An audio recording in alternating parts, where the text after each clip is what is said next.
16 August 1994 শিবির কর্মী কামরুল ইসলাম ভর্তি পরীক্ষায় উত্তীর্ণ হয়ে ভাইবা দিতে যান জাহাঙ্গীরনগর বিশ্ববিদ্যালয়ে। সাথে নিয়ে গিয়েছিলেন শিবিরের ডায়েরি। কেবল এই এক অপরাধেই ছাত্রদল সেই ছোট্ট কামরুলকে পেটাতে পেটাতে শহীদ করেছিল। সেদিন পদার্থবিজ্ঞান বিভাগে মৌখিক পরীক্ষায় অংশগ্রহণের জন্য কামরুল তার এক নিকটাত্মীয়ের নিকট মাওলানা ভাসানী হলের 145 নম্বর কক্ষে ওঠেন।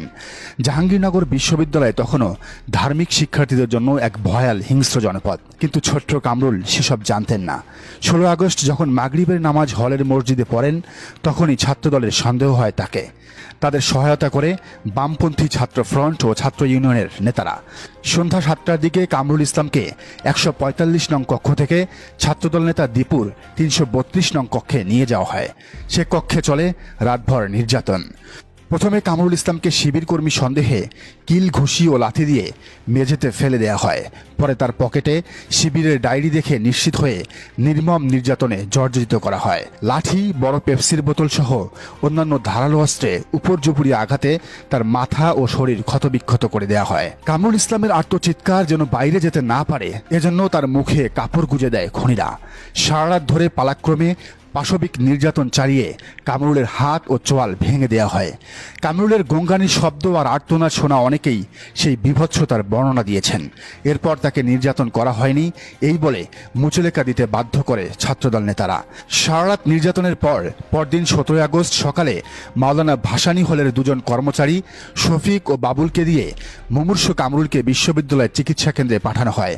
সে সময় কর্তব্যরত ডাক্তাররা তার অবস্থা মারাত্মক দেখে ঢাকা মেডিকেলে নেয়ার পরামর্শ দেন, কিন্তু ছাত্রদল তাকে অ্যাম্বুলেন্সে তুলতে দেয়নি। ফলে বেবি ট্যাক্সি যোগে ঢাকার উদ্দেশ্যে রওনা হওয়ার পর সাভার লোক প্রশাসন প্রশিক্ষণ কেন্দ্রের নিকট পৌঁছালে কামরুল ইসলাম মহান আল্লাহর দরবারে সাড়া দিয়ে জান্নাতের পথে পাড়ি জমান।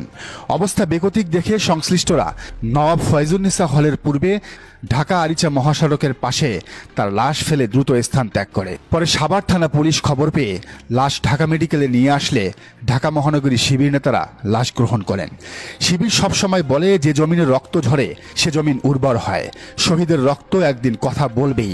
ঠিক ঢাকা বিশ্ববিদ্যালয়ে যেমন বলেছে, শহীদ মালিকের শাহাদতে সাদিক ফরহাদদের বিজয় হয়েছে।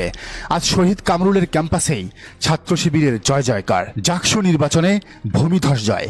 শুধু ভিপি বাদে জিএস, এজিএস সহ বেশিরভাগ পদই তাদের দখলে। বাম ছাত্রদল সবাইকে হারিয়ে শিবিরের প্যানেলের মাঝার আয়েশারা গড়েছেন নতুন এক ইতিহাস।